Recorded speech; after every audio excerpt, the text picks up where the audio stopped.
A very good afternoon to one and all joining us today for this exclusive webcast sponsored by People Matters and BI Worldwide. According to the 2021 edition of McKinsey's report of the next normal, technological, social, and emotional skills will be imperative for more and more jobs by 2030. This showcases the urgency of learning programs, which is only set to rise in this rapidly changing world of work. The training objective of any learning initiators today is fulfilled when employees who have undergone training gain new skills and can apply them to their jobs. The impact, of course, is the critical factor, which adds value to enable the business to thrive in the hybrid workspace and counter existing skills gap. In understanding this impact, though, several times the data retrieved from the LMS is insufficient and needs to be combined with other metrics to precisely capture the behavioral change in the workforce. LMS modules today, for instance, BIW's Brainer, they use Kirkpatrick's model level 3 to measure the degree to which participants' behaviors change as a result of the training and how learners are applying new knowledge to their jobs. Level 3 evaluation involves both pre and post event measurement of the learner's behavior. What organizations therefore need is performance oriented, personalized, and ROI focused learner programs. To enable leaders to implement effective strategies for measuring and maximizing learning impact, People Matters and BI Worldwide are excited to bring to you this exclusive webcast that explores a behavioral change focused approach to learning and metrics to measure the impact in the new age versus the traditional age. Now, without any further ado, I would like to invite our speakers for this conversation. Please allow me to invite our very first speaker today, Rohin Nadir, National Head Capability Development, KPMG. Rohin is an L&D leader with experience across BPOs, IT, financial, and professional services.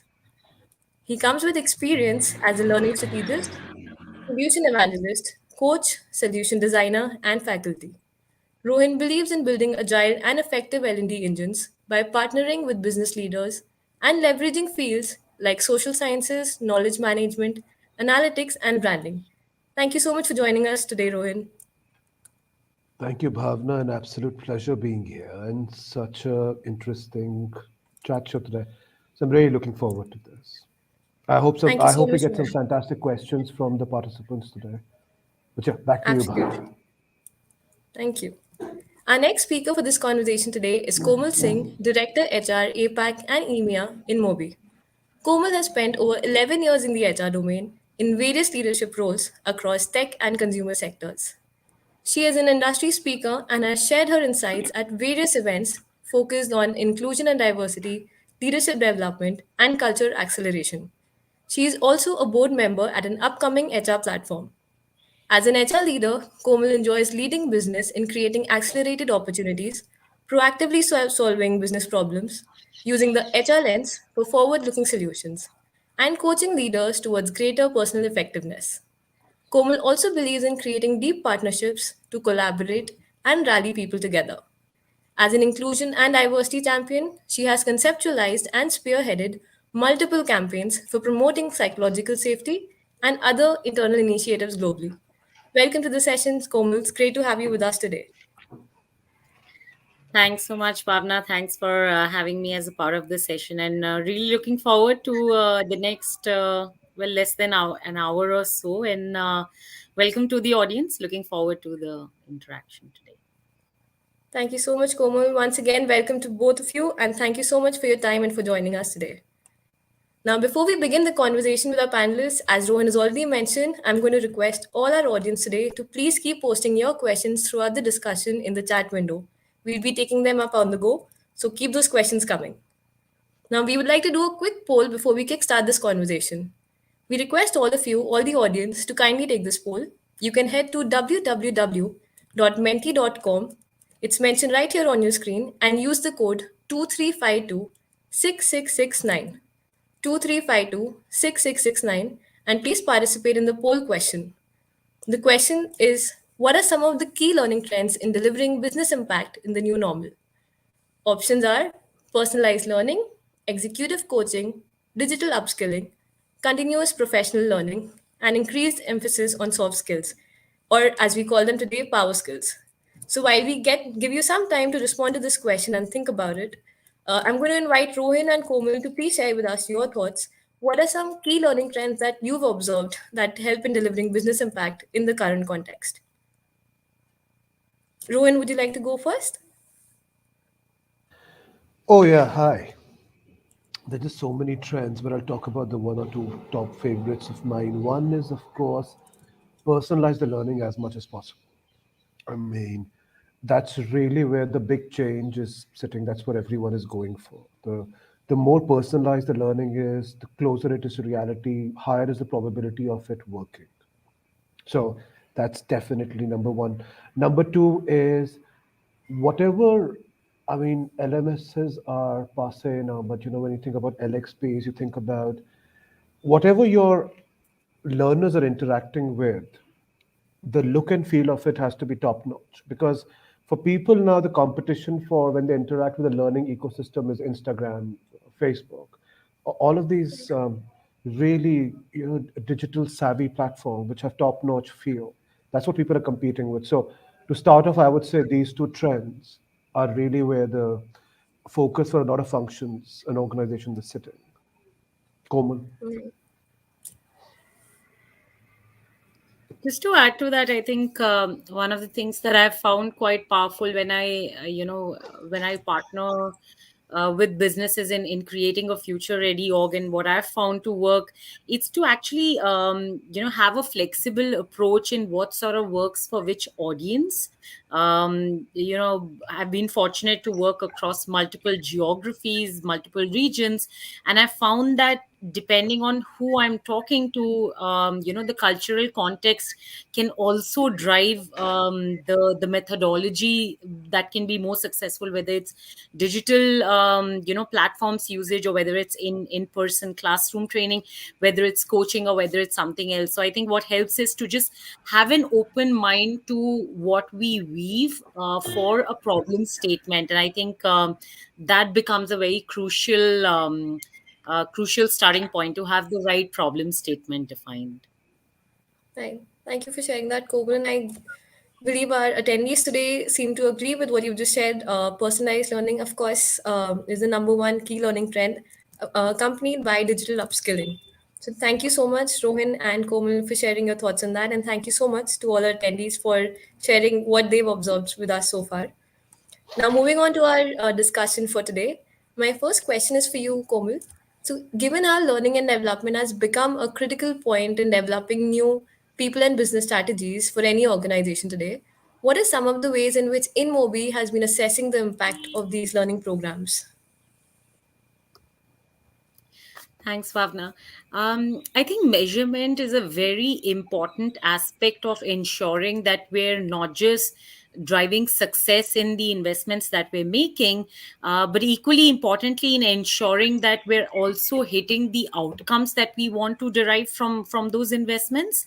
And I think in that, making sure that we have the right metrics to begin with becomes extremely important. Now, when I look at um, uh, some of the different ways in which we've been assessing the investments that we've made in terms of learning and development.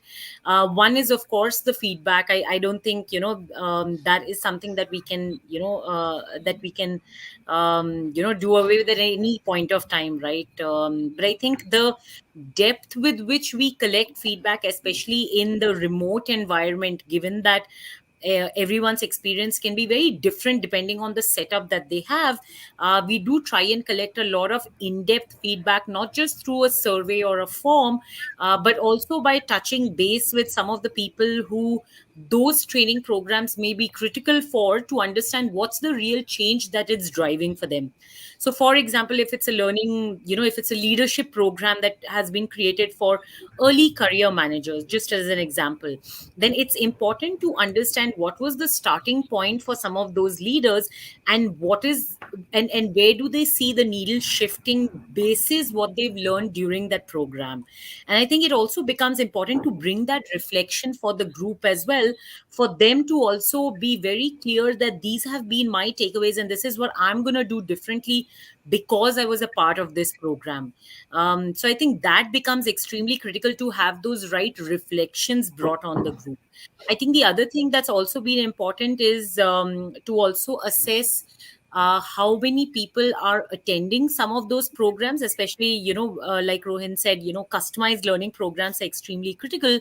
But how many people are actually logging in? How many people are actually engaging with the content? Especially today, I think in the virtual environment, what's really important is that learning is experiential to the degree that it's possible in the environment. And then how many people are engaging with that for the right experience to get created becomes an important measure. And that is again, extremely critical for us to understand, because that tells us that, for every learning program, is this my need or is this your need? One of the things that, that I really, like in the way we create that partnership at InMobi is that we're very clear that, everything has to come out from a business need perspective. It shouldn't be my need as an HR business partner or someone else's need as a learning business partner. And how many people are engaging, the way in which they're engaging, the depth which they're engaging with the content, right from the design phase to, to the execution phase. That is a great telltale sign for us as to how successful a program is being as well. Thank you for sharing that, Komal. I think, like you just shared around the measurement, reflections, and engagement, and the very thing that you said about understanding whether it's my need or their need, because I think that's very critical when it comes to engagement. Whether we're designing those programs according to the learner need, or are we just putting it out there because we think it's important for them to learn, and they might not see what's in it for them at that point in time. Thank you for that, Komal. Rohan, in assessing this impact that we've just discussed so far, could you share some strategies that KPMG has been using, and what are some challenges that you've encountered? Oh, of course. So we've done a lot of work on this over the years, and I think we have had a special focus on this over the last couple of months. So at a strategy level, we have a blend of assessments, philosophies, tools which we use, and I'm just going to quickly run you through the key ones and how we use them. I agree with Komal. End of the session feedback, happy sheets. You need them. Okay, I've spent an entire life in learning. There is no going away from it. So we take that for everything. Then we have a model where we do different things for different type of interventions, and that will lead me into the challenges which we face. One is we do assessments, your typical pre and post. So where were you before and where were you at the end of a skill intervention? Especially when you start training people on skills, for example, like facilitation or technical skills for that matter. Uh, it's quite a useful thing. We do that. We do the 30 to 60-day transference. So, you finished a workshop, like what Komal said, that we reach out to a sample of the audience to understand that actual skills transference post 30 to 60 days of the workshop or the learning intervention. How has it been? Have people been able to apply their skills? Now, there is a simple version of it, then there is a complex version of it. Simple is my assessment, which is a self assessment. I've used the skill very well on a scale of 1 to 5. Um, then there is a slightly more complex version where your performance manager or your engagement manager will also validate that to say, yeah, you know what, this person is saying they are doing a 4 on a scale of 1 to 5. I agree, or I don't. So we have done this exercise where we have launched a similar post session survey for the learners as well as the performance managers. And then we have figured out correlation on same questions that the participant is saying this score, the manager is saying this score. So what is the correlation? What is the variance? That is more complex. If you can go even more complex, you can do a 360-degree, which we have tried, but that gets really labor intensive. The other thing which we have done over the last year and a half, 2 years, which is where I think the future really is going to sit, is like a lot of organizations, we have a resourcing platform and we have captured skills for everyone in the firm on the resourcing platform along with the proficiency levels. And the future is clearly going to be where the LMS or LXP, your resourcing platforms, your business pipelines, your history with certain type of engagements, all of them talk to each other. So that's something which we are trying out. One of my personal favorites, which I just don't see enough organizations do, but I would hugely recommend that you try out, is building gamified schools. So this is an approach which we had tried for one business, which I was really kicked about. Imagine running an entire learning engine for 1 year, training people on whatever skills you believe they need to be trained on. How do you figure out if they are able to bring all of these together and actually provide real-time world impact? Build a gamified school where they are competing with each other in teams in very real life scenarios, because that actually tells you at a, I mean, we did this for 300 people in one go, and then we covered 600 people. It tells you that what you're teaching people over many topics, many learning interventions, how is it all coming together in the cognitive aspect of our brains? How does the mental models of that learning are happening? That is very interesting. The other thing, which is a more niche as a impact tool, which we tried out, was just simple effort estimates. So imagine, for example, you're going through a coaching intervention. Coaching is typically expensive, it's time intensive, but does it work? So there, for example, a measure which we have been trying out is at the end of it, let's say after 60 days after the coaching engagement is finished, let's ask the coachee to do a payoff estimate, that what is the dollar impact you feel of the skills which you have acquired, and that is really an estimate which they do. But if you can get some level of validation on that, that becomes another point of interesting feedback. We also, in a couple of months back, we started doing NPS also. So we have built a lot of blended learning journeys. So now for all of them, we have a NPS score or net promoter score question which we ask. So that gives us a very clear view of how many people believe that they would recommend this to others. And one last thing which I haven't tried out yet, but I'm looking at doing that in the next couple of days, and I would encourage all of you to do, is start figuring out, looking at your top performers, right? Look at your top performers rating wise, people who you think have done fantastically well in the last 1 year, right? And look at their learning metrics. How many hours of learning have they done? Are they doing well on learning metrics? Because it's very important to also start looking at the correlation between people who you think are doing well and how are they engaging with the learning ecosystem. So we look at, and we are pulling together all of these very different views, because at the end of the day, and this is a distinction I want to make, you need to look at learning impact and effectiveness not just from a training perspective, but from an ecosystem perspective. How does that training actually work within a real life ecosystem? And there, I think all of this data needs to talk to each other. Oh yeah, one last thing, and I was going to talk about this later, is that look at learning engagement, as Komal said. How many people are accessing what they're supposed to be accessing? And now, because everything is virtual, the volume of data getting generated is crazy now. I mean, this is really where data is coming in. So interesting times. So Right. I'm going to wrap up my list. Back So to you, thank you so Bhavna. much for sharing that. Thank you so much for sharing that, Rohan. So you mentioned about gamification and about mental models and the cognitive aspect of learning. And right now that you mentioned, about how does that fit into the ecosystem. So a lot here, revolves around the entire behavior, like a more scientific or a behavioral science approach to learning. So can you Sure. tell us some of the challenges that you encountered in maybe implementing these?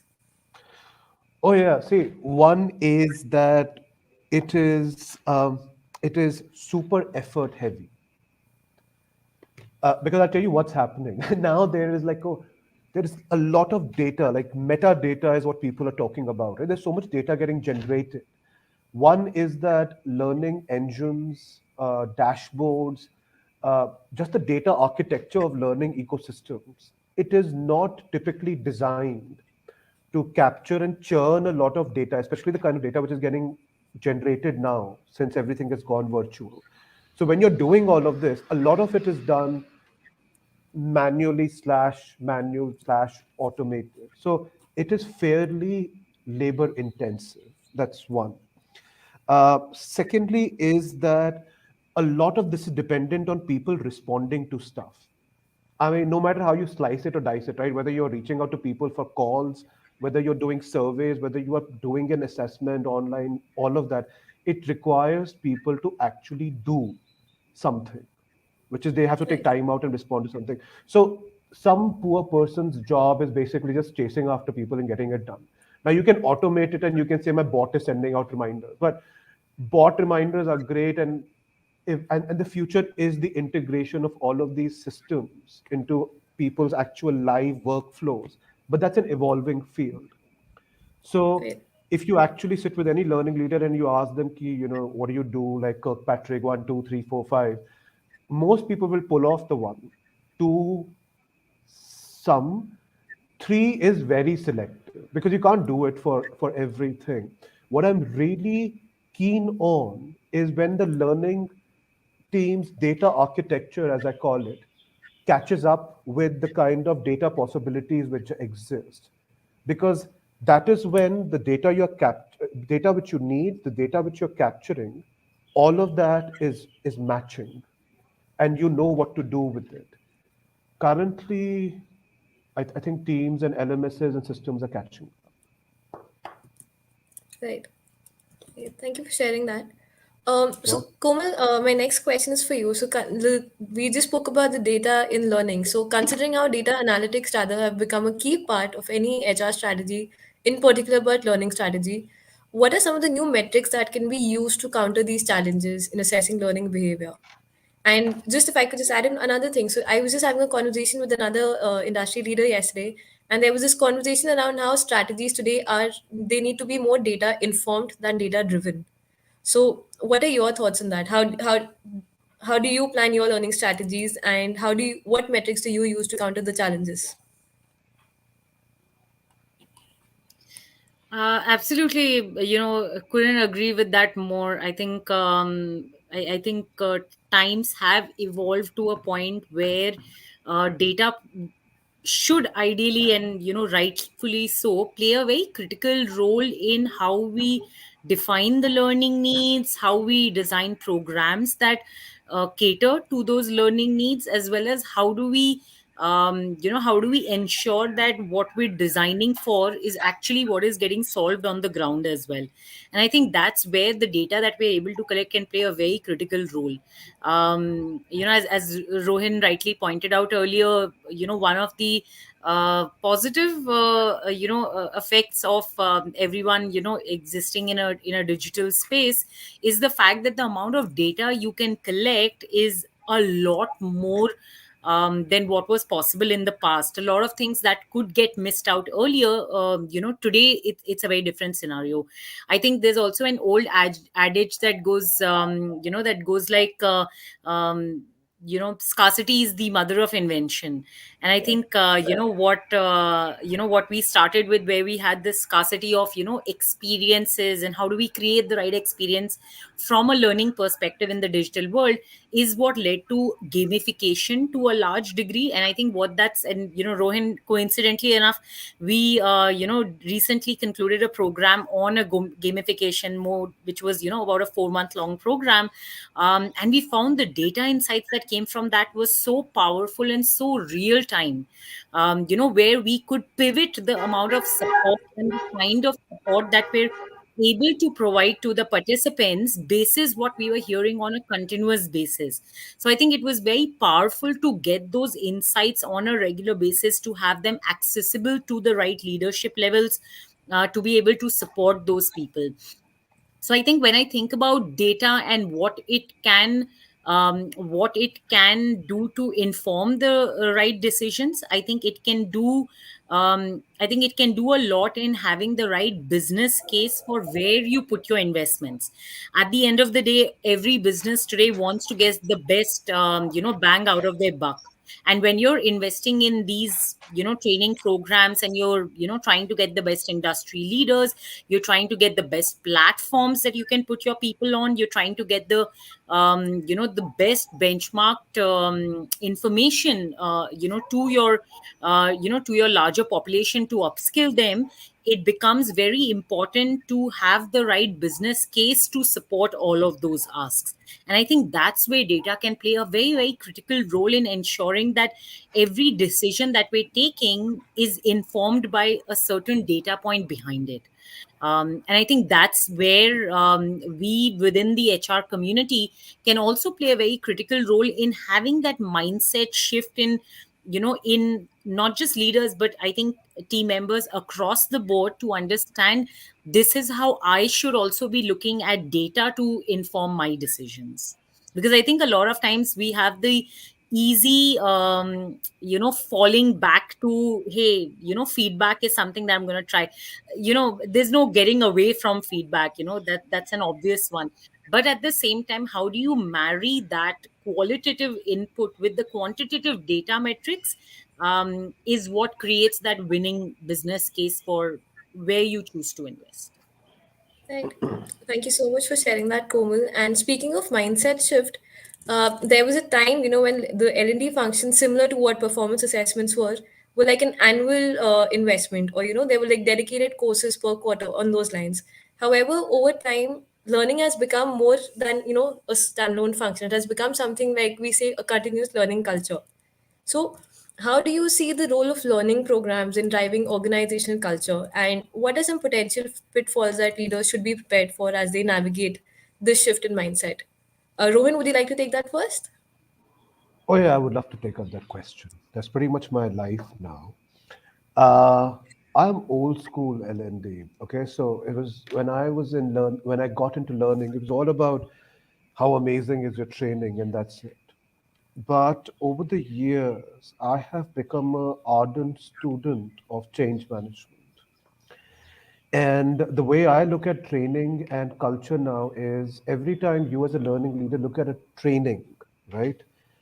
Either you do a technical insertion of a skill, which is I have people, they need to learn how to do pivots. Let's look at a simple example. I get them onto a, let's say, a 5 hour LinkedIn journey, and they're doing their pivot Excel training. That's it. They didn't know it. Now they know it. It's done. But most of the time, when you genuinely talk about effective learning, whether it's a technical or it's a enabling or business leadership skill, whatever it is typically a change management effort. And that's been my, I think, one of my biggest learnings in my career. That for learning to take root and for it to genuinely be effective, you need to approach learning as a change management project. You need to approach it as a change leader. So interestingly, my entire team, my all of my managers, we are all constantly reading up, going through certifications on change management because our very short-term focus now is to institutionalize change management into learning. Because when you talk about learning really being effective, which is really the theme today, right? Learning operates within the ecosystem. So that skill which you are training people on, how does the ecosystem reinforce that? How does it weaken it? How do you aid application? I remember this classic story I heard when I was very young, and I didn't appreciate it as much as a learning guy, was that we put like a group of high pots through. This was many years back, not at KPMG. We put a group of high pots through a leadership development program, this high potential professionals. They came out, and one participant told me, Rohin, this is great. I mean, but the problem is, I know the model, my manager doesn't know the model. So when I try to use that model with my manager says, but I don't understand this, right? Neither do my team members. So environmentally, you're not reinforcing the usage. So my one recommendation to everyone on the call is that become an ardent student in practitioner of change management. Rohan, we've lost you. Can you hear us? I think there's some. Yeah, Rohan. I'm back. Are you all back? Can you all hear Yes, me? yes, yes. Wow. Yeah, just when I was going on about technology is so amazing. So yeah. So I think my one recommendation to everyone on the call is that become an ardent student and practitioner of change management because you need to look at learning really. So I think of every skill now as a mini culture project, and I see my job as driving the learning culture, or creating the learning culture as a larger change project. But all learning is change management now, is my motto as a leader. And pitfalls. Um, there are many pitfalls, but I will give you the two, three, which I think are super important. One, when learning people talk about skills, and I completely agree with Komal, they're typically sitting in these little ivory towers. I have seen too many L&D people who are blinded by their own idea of what should be. So, getting what you are saying in the learning program or solution to align with reality, what people consider real, is super important. Number two is, and this might be slightly technical, but especially from a change perspective, right? Whenever you have to drive some skill and you need to drive end usage of that skill, you need to make sure that you or whoever is the sponsor for the intervention, they have the mandate to drive that. I have seen too many learning interventions happen where someone very smart says this has to be done. And then 10 equally smart people say, but no, but why does it have to be done? So you end up expending a lot of time and energy and without any the kind of outcomes which you need. And the third one, and this is to all of my fellow L&D people, please, if you are designing stuff, make sure it's effective and it's super impactful, it's super nice. Anything which is average is just going to kill the chances of effectiveness. It will kill your own reputation. So nothing sells like good work is really the point. I'm done. I have a list, Bhavna, but I will stop now. Sure, Rohan. Thank you. And so, thank you so much for reinforcing the thought that learning, end of the day, is ultimately change management. Oh God, Komal, yeah. coming to you. So, how do you see the role of learning programs in driving organizational culture, and what pitfalls do you foresee that you might have experienced or that you foresee? Sure. So I think when it comes to organizational culture, it's it's like an iceberg. It's 20%, what you see, and what's on the walls, of the erstwhile physical offices, or what's in the PPTs. But 80% of it is the unspoken behaviors, the rules that people don't necessarily talk about on day one. Things that you wouldn't intrinsically come to know, apart from once you start getting more and more assimilated into the organization. So when I think about that organizational culture being an iceberg, that's where I see learning programs can play a very critical role in what creates those behaviors at the end of the day. I think like most skills, they are things that can be learned, and I think that's where behaviors can also be learned, or practiced from time to time, and that's what causes mindset changes, as opposed to only having conversations about values or about culture. I think it's when you inculcate that culture, that organizational culture, in every conversation that you have, in every program that you have, in the way you go about designing the learning program, in the way you go about executing the learning program, in the number of times you reiterate what you think is the right behavior to have, or the right behavior change to make. That's when the organizational culture truly comes alive in a consistent manner. Now, that's not to say that the organizational culture, from one place to another, from one location to another, would be a replica, between the two. At the end of the day, any organizational culture is, two things mixed together. It's one, things, the narrative and the values that are driven by the leaders of the organization and by the team members in the organization. And the second is, of course, the local cultural context that differs from one country to another. And I think that level of flexibility always exists for the organizational culture to have some of those differences. However, by and large, you also want to have clarity on what are the behaviors I want people to role model for us to have a consistent organizational culture that people experience. And I think that's where learning programs can play a very critical role, especially in the digital environment that we're all in, for the last 1+ years. And we still are not 100% sure for how long we will be in that environment. And hybrid, non-hybrid, is so much conversation around that.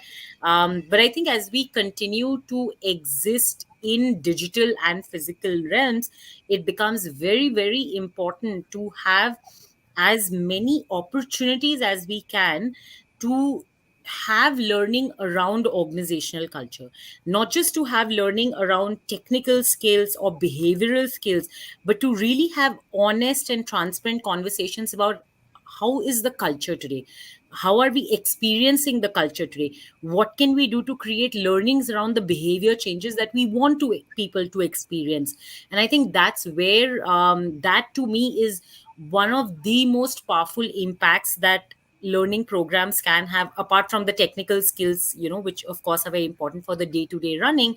To me, it's almost as if the way learning is able to drive the organizational culture tells me how the organization will evolve 5 years down the line, and not just how the organization will evolve for the next year.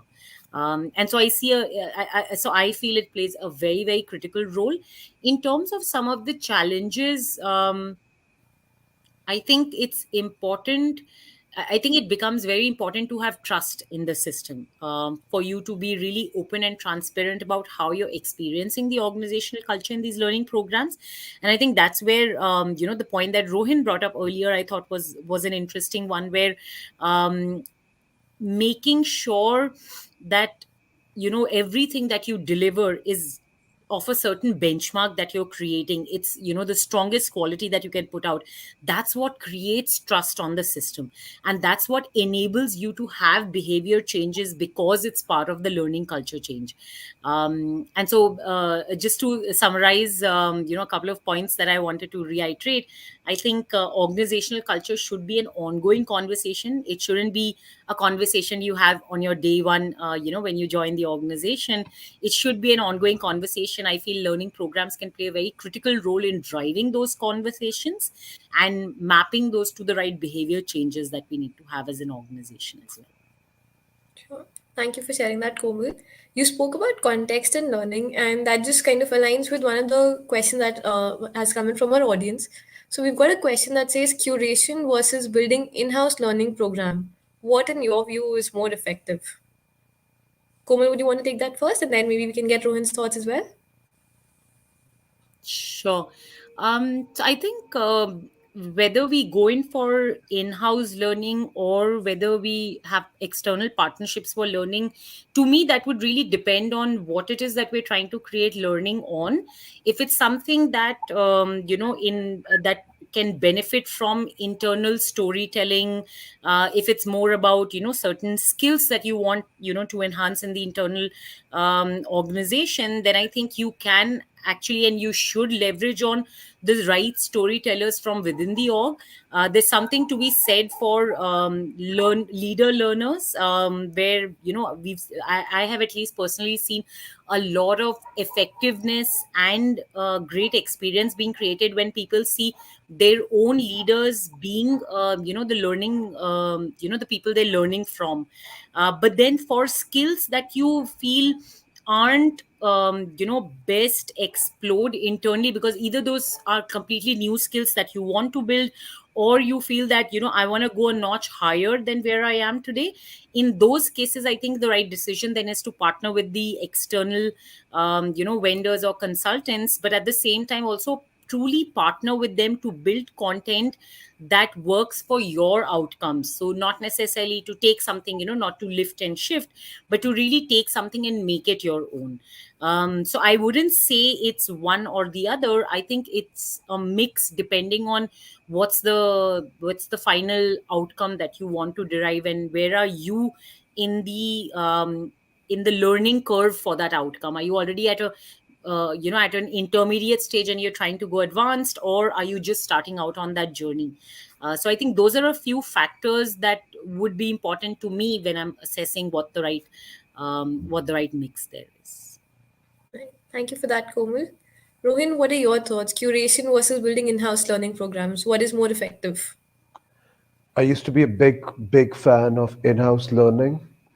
Now I mean, I'm absolutely clear that as far as this entire piece is concerned, for all L&D folks, curation is going to be a critical skill. So curation like you have to be very good at. On the other hand, when it comes to in-house programs, what people will be increasingly doing a lot more of, you will not be designing small solutions or small trainings. you'll be pulling together more complex solutions where you'll be picking out curated items from an external platform. So because a lot of these learnings already exist. So picking up from what Komal spoke about, if I had to break down the philosophy, here is how it stands.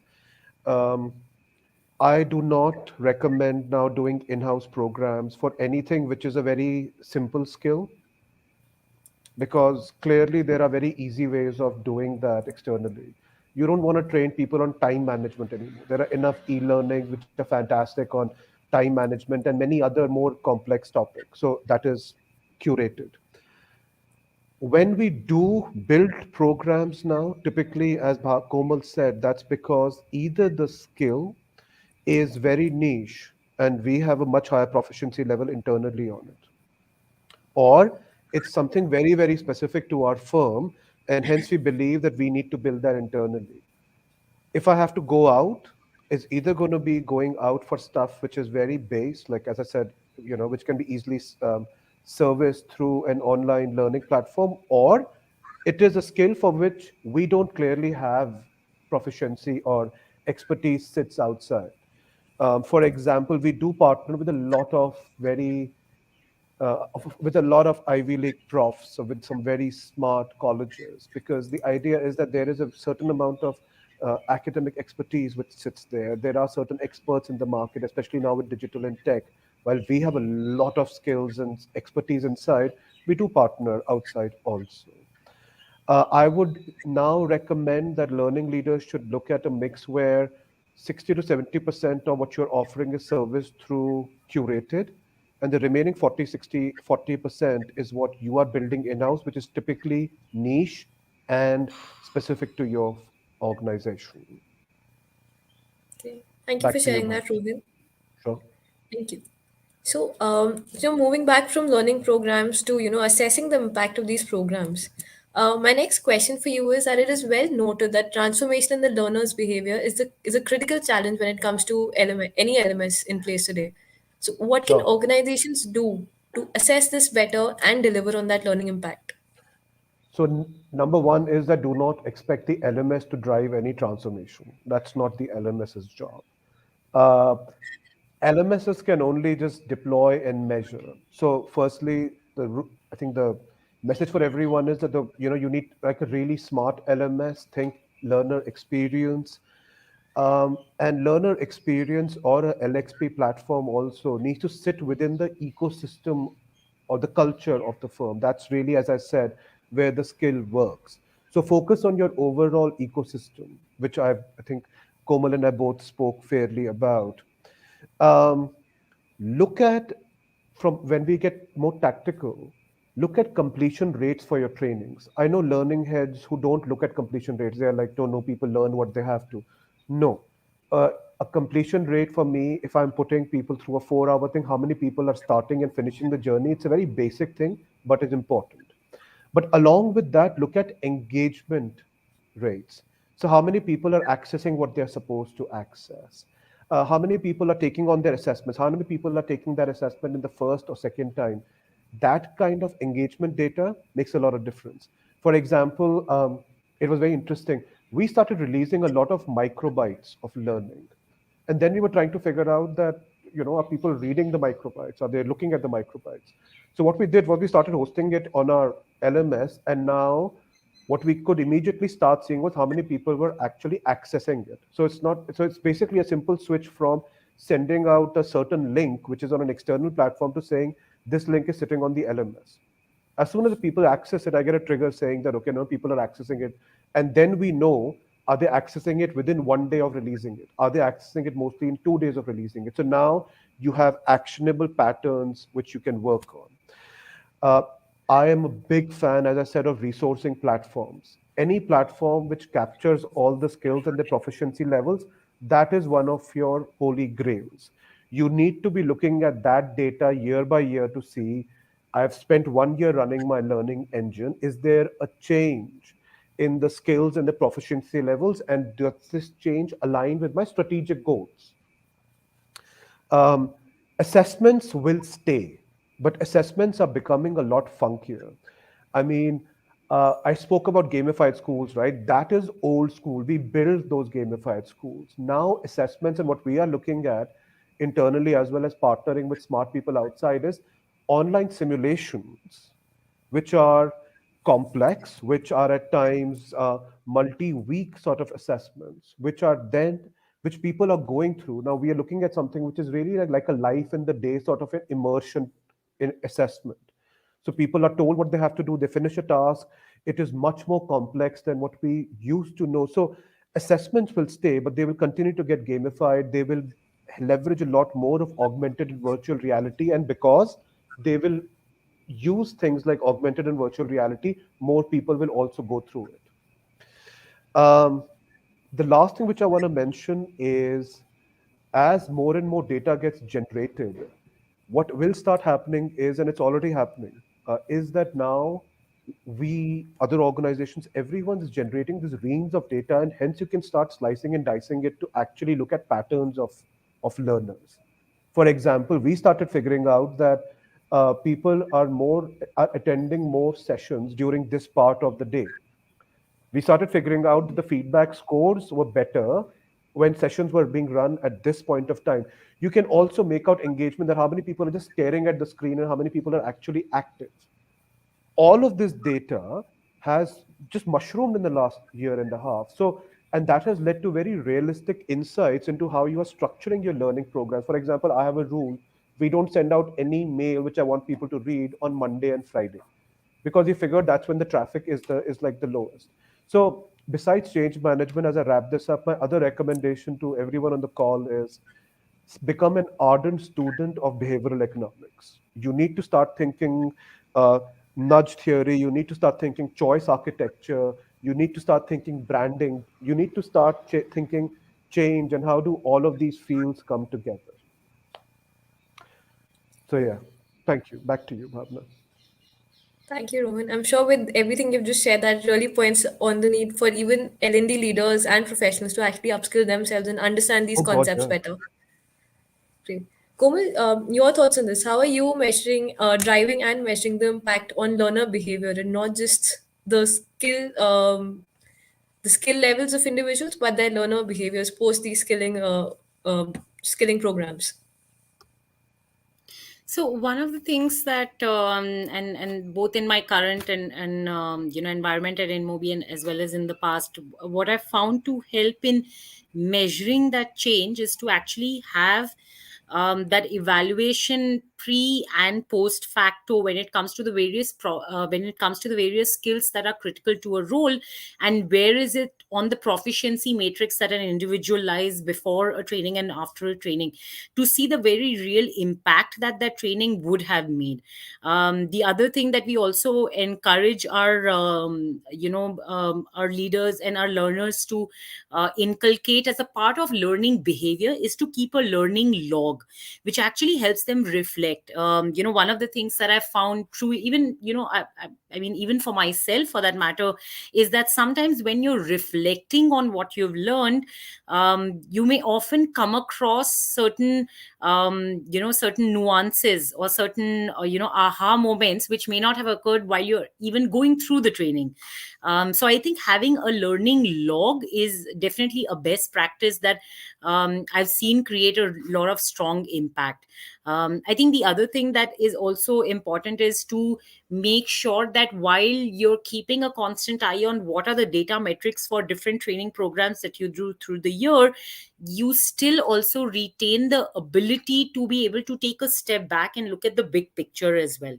How have all of these learning programs, for example, conducted in the year, how has this impacted the business strategy now compared to when I started the year, for example, right? What has that led to changes at various different levels? What has that led to as a change of, from a various skills perspective, right? How is that going to impact the strategy that I have for next year? I think at the end of the day, the more we're able to tie in learning programs and learning outcomes more specifically to how it creates a change in the business strategy, or rather how it helps that strategy get more accelerated, I think that to me is the biggest the biggest impact that those learning programs can create. So while I'm a big while I'm a big believer of looking at what each training program is doing to each individual, I believe it's important from a strategic lens to also be able to take a step back and connect it to the larger business purpose, to the mission statement that we have as an organization as well. And I think that creates for the right partnership with the L&D team as well, because then they have that clarity as well, that hey, this is why we want to change something in the future, because the business strategy is also evolving in that manner. Right. Thank you for sharing that, Komal. Before I move on to the next question, just a quick reminder to all our attendees, we are down to the final 10 minutes. If you have any burning questions, please do not miss out on sharing those with us. We've got Komal and Rohin here, and we are certainly going to answer any and every question that you have. Our next question from again the audience is this is a question from Kevin, and we spoke about how data impacts learning programs, learning engagement, modalities. Uh, Kevin's question is, how has the L&D operating model changed as a consequence of the insights from the data collected? Rohan, would you like to take that first? I think we've touched upon this, but maybe a little more now. Yeah. So, okay. We actually embarked on this exercise last year where we used design thinking to start creating learner profiles and understanding the learner experience journey. So there is obviously a lot of work which we did after that, but in terms of the question here, let me just point out two things which were, I think, we just changed post a lot of this insight. One is when we build this entire learner experience journey, right? It was really about understanding that different demographics of learners, what are the key points for them as they go through the year? What are the key impact points? Okay. Now, one significant change which happened because of that is that now we have a view that when the learner interacts with this point in the ecosystem and then this point in the ecosystem, these are opportunities for us to capture data about how their experience has been. So each of these points of data now, collected chronologically over a period of time, now starts generating data for you, which can now lead to some sort of predictive patterns. That if a person has had good, bad, ugly experiences, body, the different combinations, probability of their learning outcomes and their actioning them, what is it going to be? So that's a path which we are embarking on and have started doing work on. The other piece where we used a lot of this data insight, and I think I gave that example, was we started practicing a lot more of the nudge theory. So here's the thing: you can create all the learning outcomes of the world and you can create the best learning interventions. But especially in the virtual world where everything is self paced or it's virtual, especially, how do you make sure that people are doing what they should be doing? Are they making the right learning choices? Are they spending that 15 minutes going through this? Are they planning their learning effort? Are they applying what they've learned? So all of these are learning decisions which they have to be made. And decision to apply learning is always a question of how much time you have and what do you want to do. So we started sending out these nudges, which is where I was saying that, we become students of behavioral economics and nudge theory and choice architecture. So we have become very smart at executing these campaigns to make you do what we think you should be doing. So we use a lot of principles of nudge theory there. For example, we'll send out mailers to people saying that, let's say there is a target cohort of 300 people. We'll send out 100 of your colleagues have already done this. Have you? So now you're nudging people into, this, my peers are doing it. Or the other thing which we figured was that earlier, a lot of our learning assignments used to be open ended, that you have the next 6 months. So one data insight which we got was that it works a lot better as you are crunching the numbers. If you give people, you have 2 weeks. And after 2 weeks, it will shut down. Access will be gone. So that finite timeline has started resulting in a lot more traction. So these are just two examples where how we are functioning as a learning function has started changing. Back to you, Sure. Bhavna. Thanks for that, Rohin. Komal, if I could just, pick up one question before we come to a final question. Um, we've got a question from Ravi Prasad. His question is, can you please outline the specific metrics for assessment of behavioral changes post-training? And please explain how can they be applied. So given the entire focus of our conversation has been around learning behavior, if we can just before we wrap up, just quickly outline those specific metrics, and again, how can our learning professionals listening to us today apply them? Thanks for that question. Thanks for bringing up that question, Bhavna. So I think our evaluation should definitely be connected to the problem statement that we arrive at, from a design thinking perspective. So, for example, if the learning program has been created to upskill the group on, let's say, the art of negotiation, right?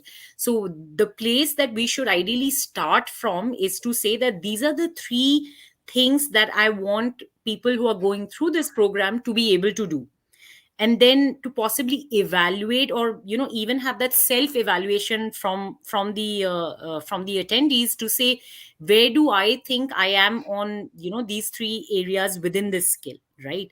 Where is it that I think I have a comfort in, where is it that I struggle on, and there after the program, to again reassess and reflect on which are those parts that I'm maybe more comfortable with, or I still need to build comfort on. What is it that has helped me in deriving that comfort? Because what has helped me in deriving that comfort on a part of a skill today could actually be something that's relevant for a different skill tomorrow as well. So I think it becomes extremely important to actually map your metrics to the specific learning outcomes that you want to have, while an overall metric around, did you find the learner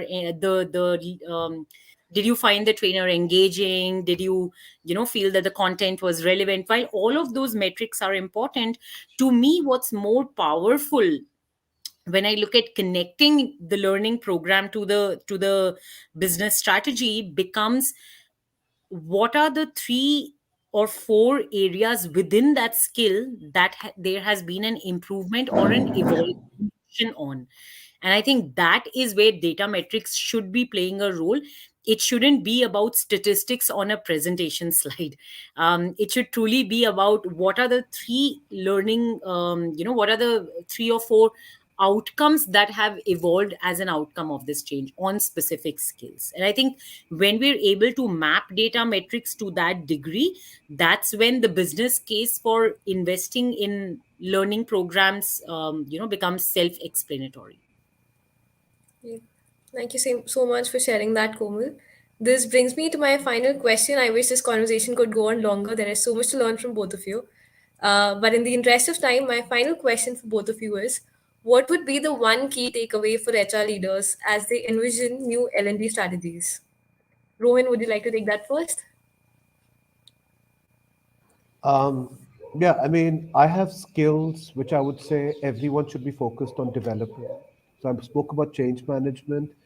Look at so change management, knowledge management, technology adoption are three things which I believe are going to fundamentally alter the learning landscape. And I would say all L&D leaders should be focusing on picking up these skills and driving it. Everything else is an outcome of that for me. All right. Thank you, Rohan. Komal, the one key takeaway. Um, I think for me, when I think about what can drive strong impact across the board, I think it's the ability to have a learning mindset, and maybe this is a little bit more, maybe more core than anything else. But I think being able to create a learning mindset across the organization, across various levels, can actually feed into having openness towards being able to do a lot more with what is being presented. And the second takeaway, for me, would be making sure that everything that we're doing is not my need, but it's the business's need as well. So to tie it back constantly to that outcome, would I think be extremely critical. And the second would be having that learning mindset. Thank you so much for sharing that, Komal and Rohin.